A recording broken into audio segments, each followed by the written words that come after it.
Exercise and dyslexic traits, is there a correlation? Well, a study out of London in 2024 showcased that moderate exercise has the ability to increase cognitive functioning. And there's been a lot of other studies that showcase that moderate exercise also has a benefit of continually improving your working memory. Now, for those dyslexics, you're most likely aware that executive functioning and working memory can be impaired by having this processing style. So, is it possible that a morning exercise routine might actually benefit you? Well, I'm here to say that based on science, it's showing that it is a possibility that you could at least improve, if not just slightly, a little bit of your working memory and executive functioning. Now, most of these studies were actually done with the average or typical processing style, but a lot of them were actually done with those who have dementia. Now, dyslexia and dementia is very, very different. However, when we take a look at it, we can see that even those individuals with impaired cognitive functioning can improve their working memory and their cognitive functioning by exercise. Why couldn't we potentially apply this also to dyslexics? There has not been a study yet that has focused on us dyslexics, but let's take a look at it. What a lot of these studies have actually found is that high intensity exercise actually decreases your cognitive ability. So, what is moderate exercise? Because that's where we need to be.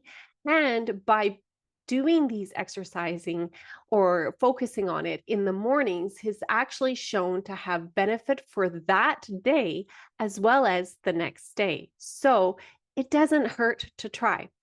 Now, what these studies found is that moderate exercise was classified as 30 minutes of walking or potentially cycling. So it's not very vigorous, it's just getting out and having movement. What was in combination with this was also these participants also had 6 hours of sleep. So it could be a combination of both the exercise and the sleep, but let's focus on the exercise. The results showed that when participants had moderate exercise for 30 minutes of either walking or cycling, and the average of about 6 hours of sleep a night, they had 2 to 5% increase of all their episodic and working memory issues disappear. Now, for us dyslexics, our episodic or our visual memory is actually considered to be quite good.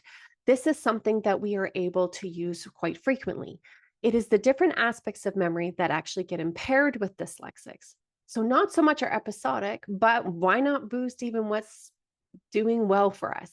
What is a challenge for us is our working memory, and that's linked to our executive functioning. Now, by exercising every day, we can actually decrease stress. I mean, there's lots of studies that already showcase that. And if we're getting at least 6 hours of sleep, that also will decrease stress and increase executive functioning. So, for dyslexics in the new year here, by focusing on just getting a little bit of exercise every day, only up to 30 minutes of walking, and trying to increase more of that sleep hygiene, we could potentially improve those aspects of dyslexia that cause impairment to us.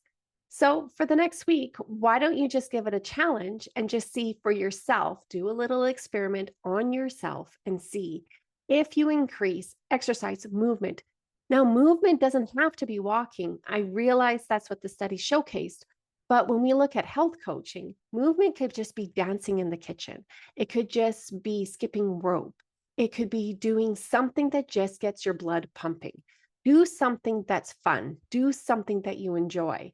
And if you don't know what that is, think back to what it was like when you were a child and bring some of those exercises in. Do cartwheels, do jumping jacks, do a little bit of weight training.